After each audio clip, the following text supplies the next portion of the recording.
Hello Star Wars fans, or normal YouTubers. Welcome to Star Wars The Last Jedi video, where in this video, I'll be talking about proof as to why Supreme Leader Snoke is alive in Star Wars The Last Jedi. So, before we get into it guys, major spoilers ahead if you haven't yet seen the movie. I advise to firstly go see the movie before you continue any further. With all that being said, let's begin. After watching The Last Jedi, like many fans, I left the theater shocked and disappointed. I mean, who would have thought Supreme Leader Snoke, arguably the most powerful and wisest Force wielders in the galaxy, with great knowledge of both the dark side of the Force and the light, who can call upon the dark side of the Force at will to seamlessly influence and manipulate people, twisting them to the dark side from a great distance, would be beaten at the hands of his own apprentice, Kylo Ren, who had been single-handedly defeated at the hands of a scavenger who never held a lightsaber in her life before, with no training or knowledge in the ways of the Force. However, upon deep thinking and careful analysis about everything, I think there's more to this than what we really think. Rian Johnson is the director of The Last Jedi and well known as a master of mind games, and if you've seen any of his movies, then you should have a glimpse as to what I'm talking about. First of all, what do we know about Snoke, besides the fact that he's a 7 feet alien force wielder that wants to kill all Jedi? I would say a lot. Episode 8 has many of us hoodwinked into believing Snoke is dead. He's not. Let's get into it. We know Snoke has seen the rise and fall of the Galactic Empire, and is well aware of what has occurred in the Emperor's second Death Star, and that Darth Vader redeemed himself as Anakin Skywalker and betrayed Palpatine, resulting in both their deaths and the fall of the Galactic Empire. Someone as ancient as Snoke, who witnessed the rise and fall of the Galactic Empire, who knew Darth Vader betrayed his master, would make sense to take precaution to avoid making the same mistake Palpatine did with Vader. In The Last Jedi, Snoke was able to smash Hux to the ground in hologram form, like Palpatine did to Count Dooku in the Clone Wars TV series. Now, that's not a power that can be obtained so easily, as very few individuals were able to demonstrate this raw power.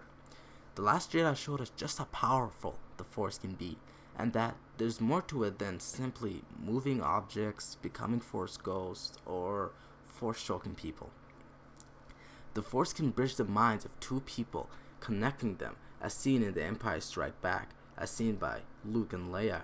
Snoke created a bridge between Rey and Kylo that was immensely superior to Luke and Leia's. Kylo was at a great distance away from Rey, yet looked at her as if she was just in front of him whenever the connection was bridged by Snoke. It was pretty obvious that Snoke wanted Kylo to communicate with Rey, knowing that Rey would take the bait and come aboard Snoke's boudoir, also known as the Supremacy. So, we know that Snoke influenced the bridge between Rey and Kylo. Now, I really don't believe that Snoke went through the trouble of bridging the minds of Rey and Kylo, just so Kylo can bring her to him to simply just die. You think you can turn him? Pathetic child. I cannot be betrayed. I cannot be beaten. I see his mind. I see his every intent. Yes, I see him turning the lightsaber to strike true. And now, foolish child, he ignites it and kills his true enemy. So, this is a dialogue of Snoke, and this dialogue comes straight from the movie. When Snoke uses the Force to read Kylo's mind while talking to Rey about Kylo about to kill her. And first, it seemed to go well with the scene, but after watching the film a second time, after paying close attention to that particular scene, everything just seemed strange, and after pondering with this scene, everything started to make sense. Snoke was plotting on Kylo killing him.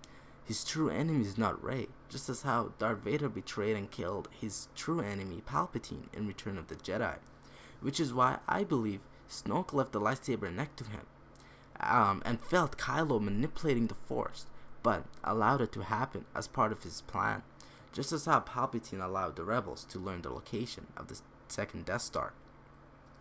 I know what some of you might be thinking, but wait, why would Snoke want to die? We know dark side users can become Force ghosts. Well, what if that was not the intention? Remember that scene in Revenge of the Sith when Palpatine talks to Anakin about Darth Plagueis and that he was able to save people from certain death? My belief is that Snoke either discovered the secret and figured out how to cheat death, or created a force projection of himself, just as Luke did in The Last Jedi. When Luke's force projection appeared on the planet Crate, he appeared younger than his usual self, and everyone including Kylo believed it was him, which maybe could be why Snoke appeared to be younger and more healthier compared to himself when the Force awakens. What do you guys think? Let me know on the comments below. If you like this video, then hit that like button and force stroke that subscribe button for more content. May the Force be with you always, and I will see you later.